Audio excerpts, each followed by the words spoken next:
ଦରକାର। ଆପଣ ଏମିତି ସିରିୟସ୍ ହେଇକି ସବୁବେଳେ କଥା ହୁଅନ୍ତି ନା ଏଇଠି ସିରିୟସ୍ ଲାଗୁଛନ୍ତି? ନା ସିରିୟସ୍ ଫିରିୟସ୍ କିଛି ନାହିଁ। ମୁଁ ଯେତେବେଳେ ଏକା ବସେ ମୁଁ ବହୁତ ସିରିୟସ୍। ମୁଁ ଯେତେବେଳେ କାରଣ ମୁଁ ସବୁବେଳେ ଖୋଜରେ ଥାଏ। ଭାବୁଥିବେ କିଛି କିଛି ସବୁବେଳେ ମୁଁ ନୂଆ ନୂଆ ଭାବୁଥାଏ। ଜିନିଷ। ମୁଁ ସ୍କୁଟି ଚଲେଇକି ଯାଉଥିବି ହଠାତ୍ ଜୟଦେବ ବିହାର ଛକ ହବ ମୁଁ ଜାଣିପାରେ ନା।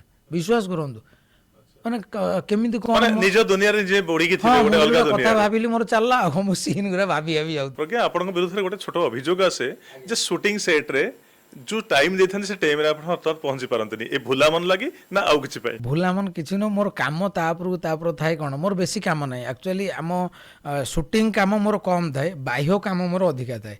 ବାହ୍ୟ କାମ କ'ଣ ନା ମୁଁ ଲେଖିବି, ପ୍ରିପେୟାର ହେବି। ଆଉ ମାନସିକ ସ୍ତରରେ ମୁଁ ଯେପର୍ଯ୍ୟନ୍ତ ମାନେ ଠିକ୍ ନ ହେଇଛି ମୁଁ ଗୋଟେ ଚରିତ୍ରରେ କେବେ ପ୍ରବେଶ କରିପାରେ ନା। ଏଇଟା ଭାଇ ସତ କହୁଛି।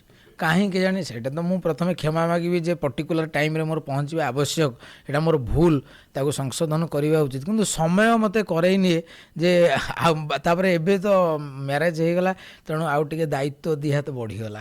ତେଣୁ ସବୁକୁ ନେଇକି ଆଗକୁ ଚାଲିବାକୁ ପଡ଼େ।